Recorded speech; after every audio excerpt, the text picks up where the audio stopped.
দারুচিনি দ্বীপে এসে সমুদ্রের তাজা মাছ খাবো না, এটা কেমন কথা?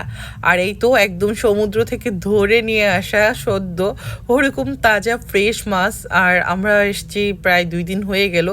আসলে কোনো প্রকার ভিডিও আপলোড করা পসিবল হচ্ছিল না, এত বেশি বিজি, সবাই মিলে অনেক এনজয় করতেছি।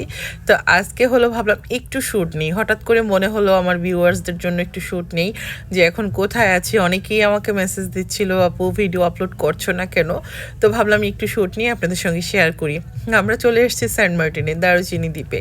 আর এই জায়গাটা আমার ভীষণ ভালো লাগে, তবে এখন আগের মতো পানিটা অত বেশি একদম কি বলবো মানে নীল রঙের নাই, কেন জানি আমি জানি না, বাট তারপরেও অনেক সুন্দর। আসলে অনেক কিছু মিস করা হয়ে যায় যদি সেন্ট মার্টিনে না আসা হয়। কক্সেস বাজারের সৌন্দর্য একরকম, আর সেন্ট মার্টিন আমার কাছে মনে হয় অন্যরকম এক সৌন্দর্য, অন্যরকম এক ভালো লাগার জায়গা।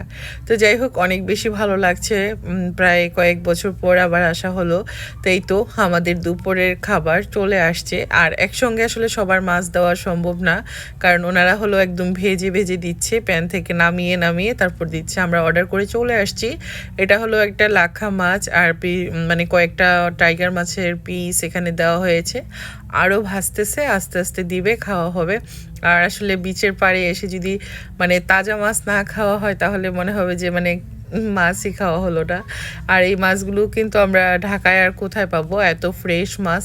তো এখানে অন্তত কয়েক বেলা মাছ খেয়ে কাটিয়ে দেওয়া যায়, এত সুস্বাদু মাছগুলো। আসলে মাঝে মাঝে যদি এরকম একটু ঘুরতে বের হওয়া যায় তাহলে নিজেকে কিন্তু অনেকটা ফ্রেশ মনে হয়। সবসময় তো কাজ, সংসার, বাচ্চা এগুলো নিয়ে ব্যস্ত থাকতে হয়। বছরে একটা দিন অন্তত এভাবে করে বেরিয়ে পড়লে কিন্তু মনের যেমন একটা প্রশান্তি আসে, শারীরিক মানসিক সব দিক থেকে কিন্তু একটা শান্তি পাওয়া যায়।